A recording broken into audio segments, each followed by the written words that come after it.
Hey there, my name's Lydia. I'm 30 years old. I found out that my husband was cheating on me in the most bizarre way, and today I want to share my story with you. Let me begin by telling you about how I even met my now ex-husband. My ex-husband Darren and I met through work. The companies we worked for were working on a big project together, and that's how we met. We were both part of the team that undertook the project, and we got to talking. We quickly realized we had a lot more in common, and as the months passed, I found myself getting more and more attracted to him. What was most attractive about Darren was his work ethic at that time. He was a real go-getter and did not stop working hard until he completed his task. I liked that, and so after we were done with the project, I asked him out. One date turned into two, and then two to three, and before I knew it, we were in a relationship. Darren remained a charming, hardworking man for the 3 years that we dated. He made sure to always take care of me and always encouraged me to work towards a better future. We moved in after dating for 2 years, and at the end of our third year together, Darren proposed to me. I was over the moon about it and was super excited to marry him. At that time, I envisioned us living comfortable and successful lives. Boy, was I wrong. About a year after we got married, Darren's company began letting people go, and unfortunately, he was one of them. Darren was beyond upset that his company let him go, and honestly, so was I. He was one of the best employees that the company had, and it was super upsetting to see Darren so low. However, the two of us decided that it would be best for Darren to take 3 to 4 months off of work to recuperate from the loss of a job and find his motivation to work again. At that point, I was the only one paying for everything. Darren had money saved up, but by the time we hit the 4th month, his savings were barely there. While I didn't have an issue picking up the bills, the biggest one being the mortgage on the house that I had purchased before Darren and I got together, I did have an issue with Darren lounging around at home all day and doing nothing but playing his video games. Darren would promise me every day that he'd look for a job, but he never did. And even when he did it, he only did it initially after the 3 to 4 months were up. He got rejected by a few companies, and that was it. He gave up. Since I was the only earning member and I didn't earn enough to support the two of us, I had to pick up extra hours at the office. And then when I would get back home, I'd have to do the household chores too. I was almost always too exhausted to do anything else. I tried to talk to Darren about it, but he would always tell me that I did the chores better than he did, which may have been true, but I would have still appreciated him doing something. One day, my tiredness and frustration all came to a head. I had just returned home from a long day at work, and Darren greeted me with a snarky, "Why were you late?" His tone made me so mad, I couldn't help but snap. "Why were you so late?" "I was working." "Why do you work so much? You're barely at home anymore." "Are you serious?" "Whoa, no need to get snappy. I was just feeling hungry and I wanted to have dinner with you. You took a long time to come, and now it's going to take a while for you to cook too. I'm sorry for just asking." "You didn't make anything for us to eat at all?" You know I can't cook." "You couldn't have ordered something at least?" "I didn't know what you'd want to eat." "You have got to be kidding me right now." "Why are you getting so worked up?" "Because all you ever do all day is sit around and play your stupid video games." "What else do you expect me to do?" "Darren, you don't have a job. The least you could do was help around the house by, I don't know, doing the dishes or the laundry or even cooking us a simple meal." "You know I'm horrible at that stuff." "I have seen you watch a 3-hour YouTube video on how to fix your PS5. I think you can learn how to do the basic chores." "But I could never do it as good as you." "I'm not asking for good. I'm only asking that you contribute something to this relationship. If you can't do that, then you need to find a job because I'm exhausted. I cannot keep working these hours and then also come home to do more work. Do you really think that I'm not trying to get a job? Of course I do. I've not seen you apply to a single job since May, and it's been 9 months now. I have applied to plenty of jobs.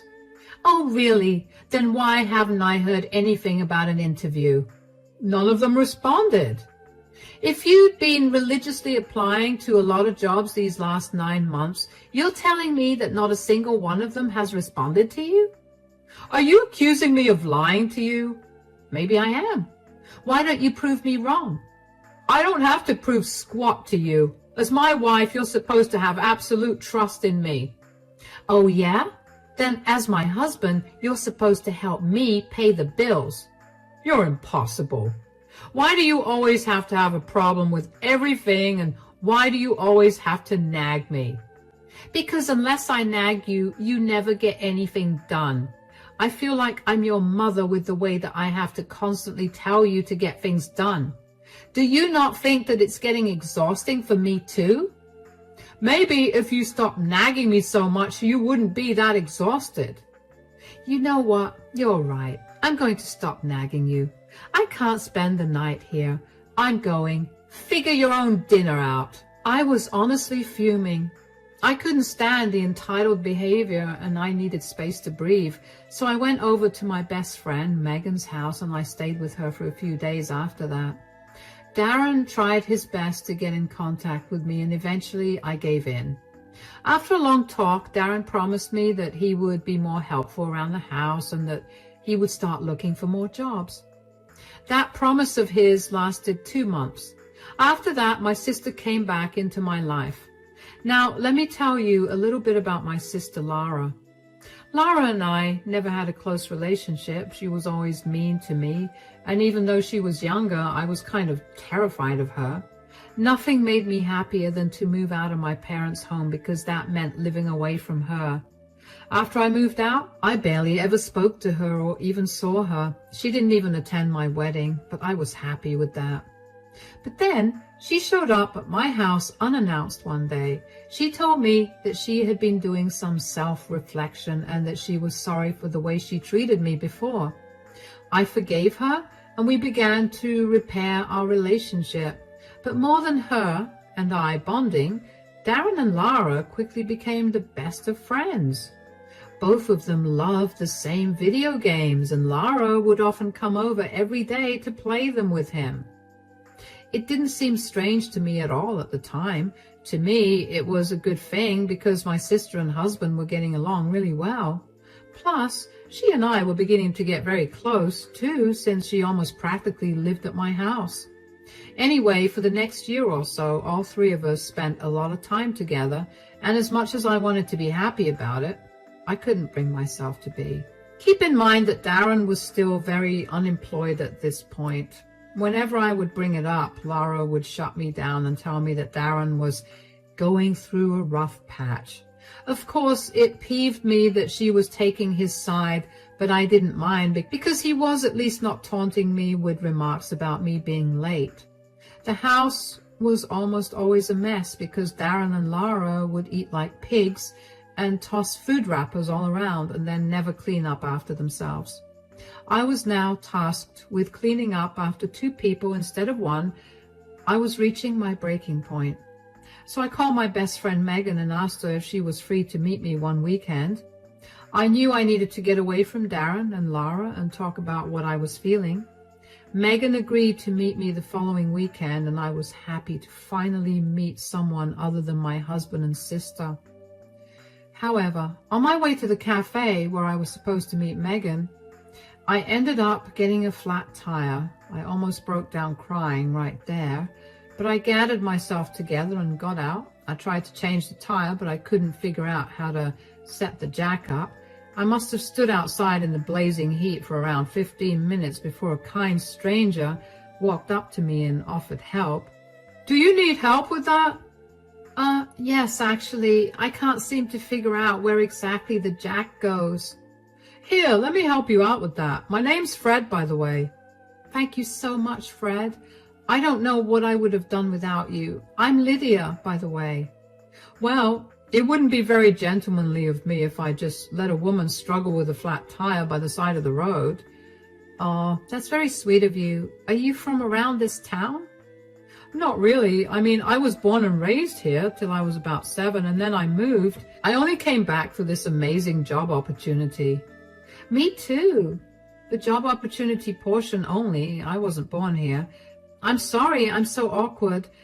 I'm just kind of embarrassed that I was struggling so hard. I mean, you're doing it with so much ease. There's nothing to be embarrassed about. I mean, if I'm being fully honest here, I didn't know how to change a tire until a year ago. No way. But you're so natural with this. I know it sounds insane, but it took a little practice, and I guess I'm pretty good at this. I would get some practice too if I had flat tires more often. Say, I don't mean to be too creepy or anything, but do you want to maybe get a coffee with me sometime? That's a very sweet offer, but I'm married. Oh, that's too bad. Oh, what happened? I guess I asked you too soon about that coffee. If I had just waited a few seconds longer, I would have seen this GPS tracker and backed off. GPS tracker? I didn't know that was there. You didn't? Then I guess your husband put it in your car when you weren't aware. Oh my gosh, this is even more embarrassing. I wouldn't say that. Don't worry about it too much. It should be criminal how easy it is to stalk someone these days. In my opinion, you should just have a word about this with your husband. Yeah, I probably will, actually. Anyways, you're all done. Thank you so much again, Fred. I really owe you one. How about you buy me a coffee, but only as friends? Here's my card. Text me whenever. Sure thing. While I was grateful that someone was there to help me out, I couldn't help but think about what the GPS tracker was doing on my car.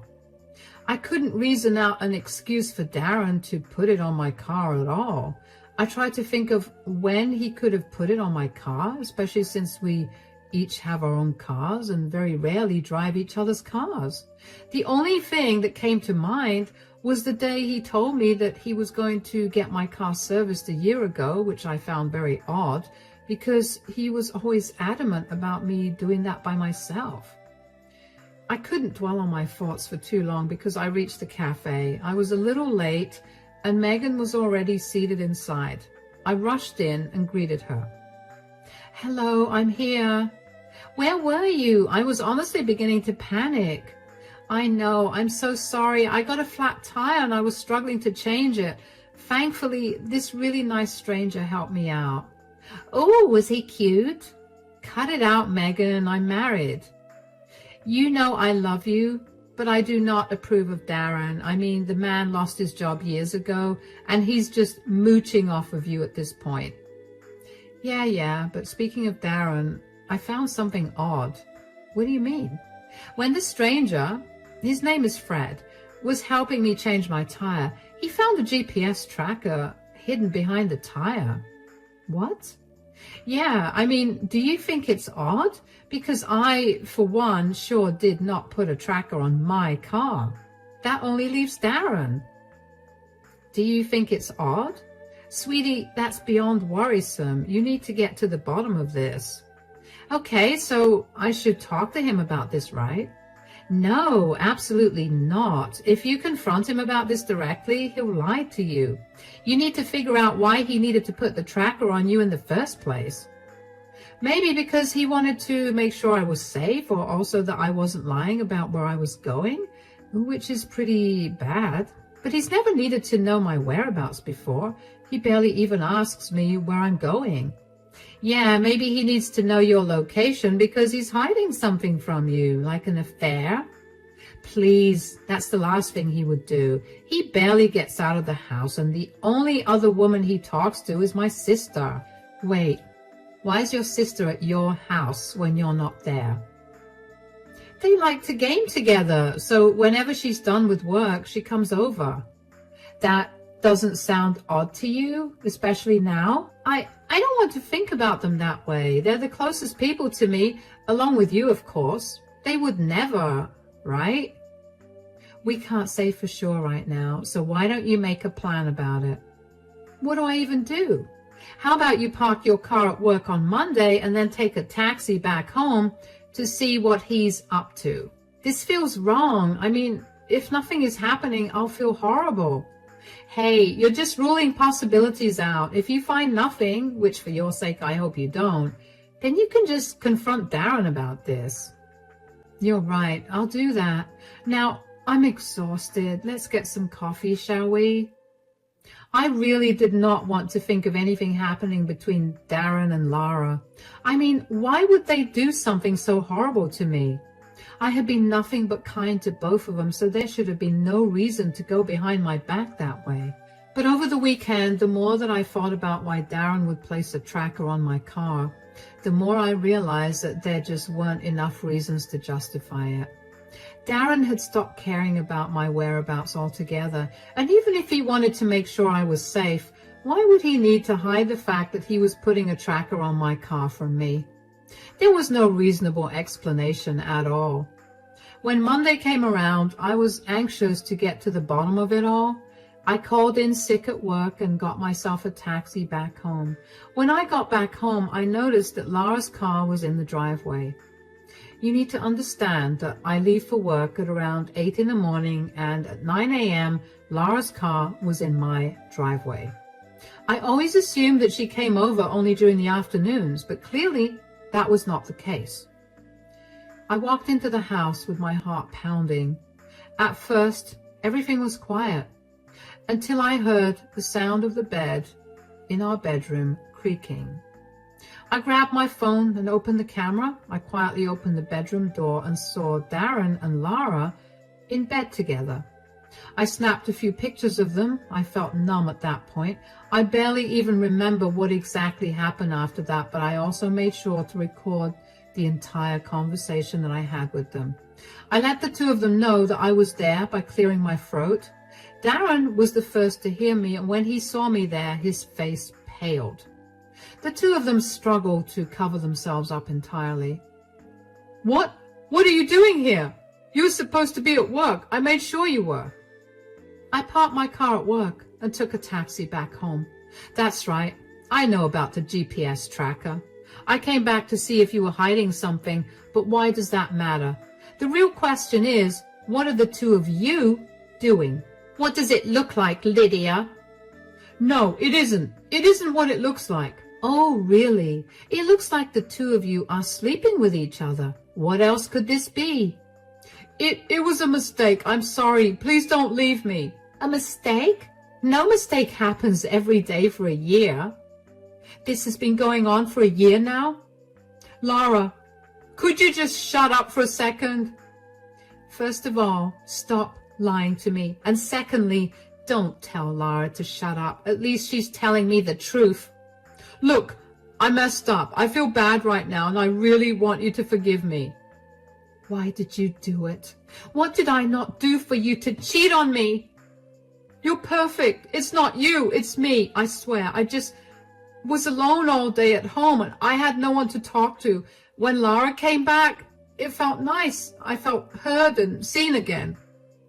You know, you'd have had me around a lot more if you'd just gotten a job.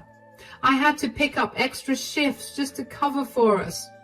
This excuse of yours is beyond pathetic.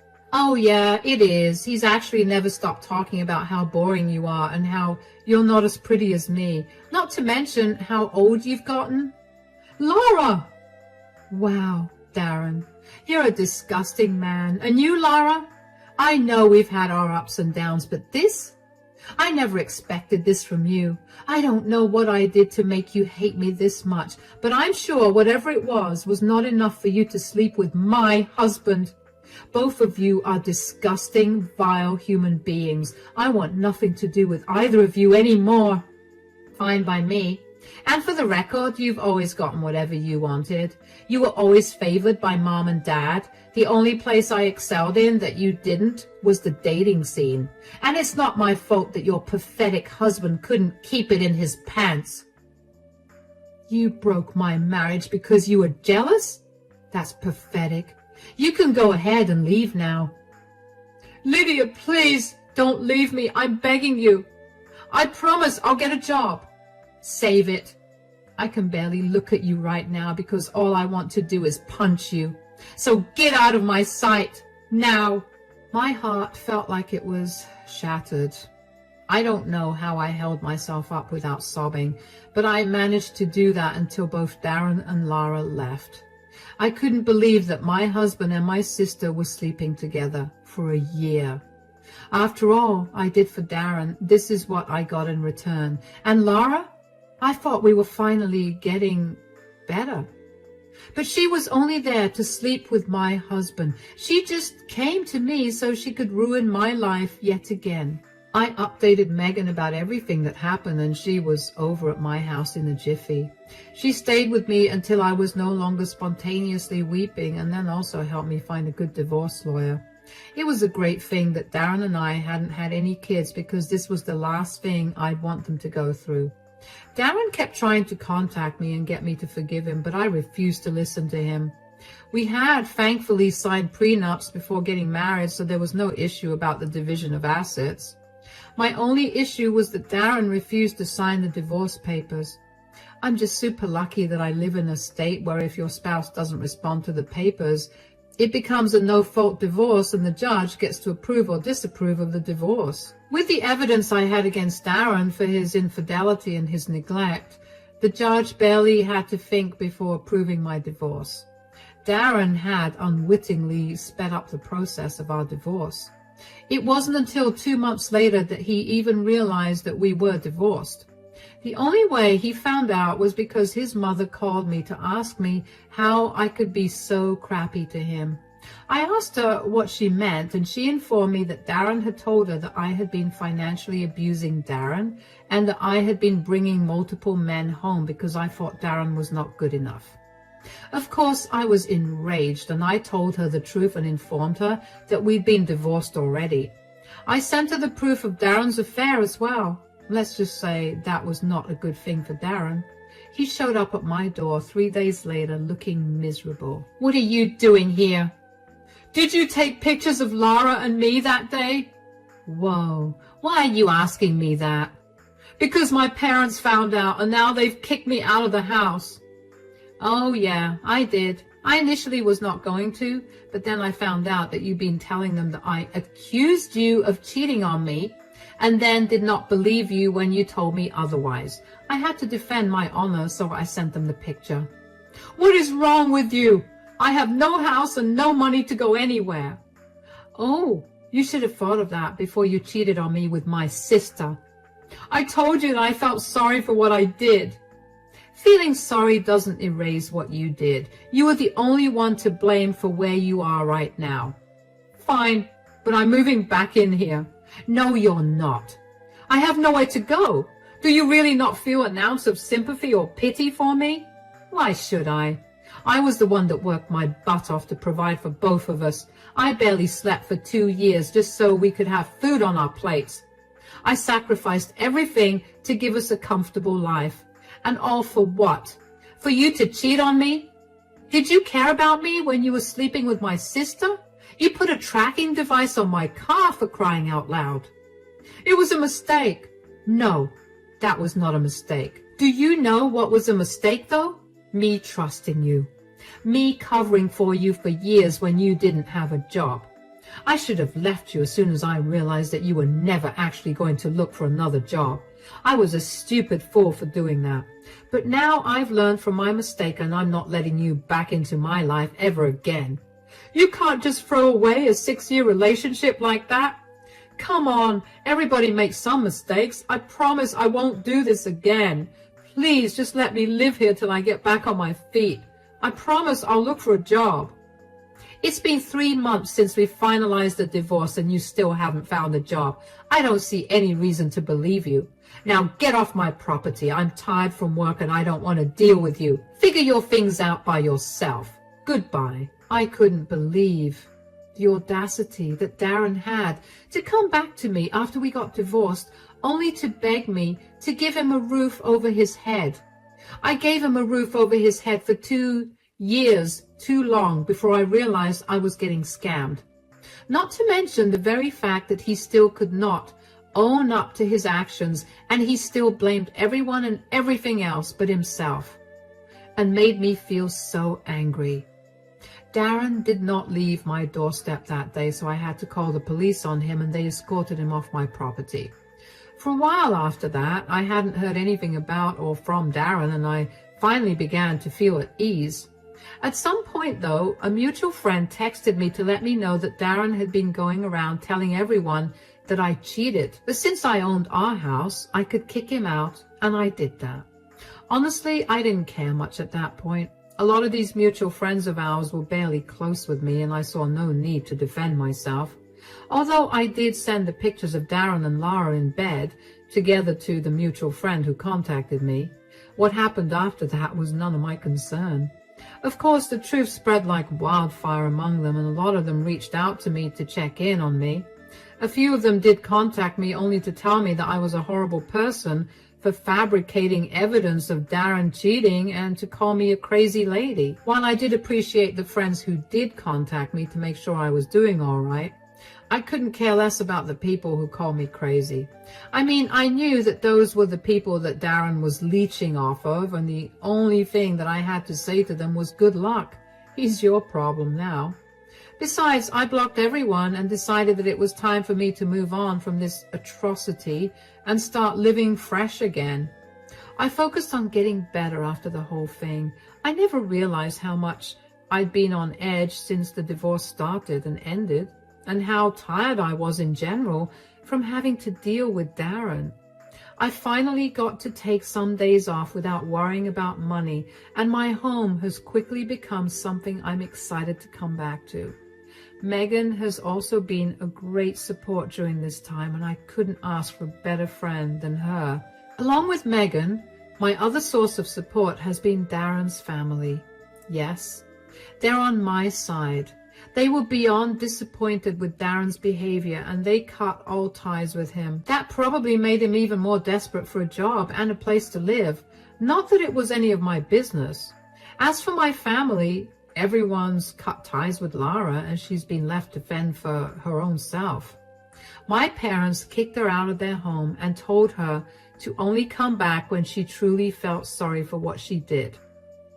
It's been a few months, and they're yet to hear anything from her. Once again, I couldn't care less about her. As far as I'm concerned, she's dead to me. On a kind of unrelated note, though, I did eventually give the stranger who helped me out with my tire, Fred, a call, and we met up over coffee. I'm not yet ready to date anyone, but that was a nice start. Life has been slowly going back to normal, and I can't wait to recover from all the exhaustion of the last few years. Once I'm all energized again, I'm going to give my life my best shot. Cheers!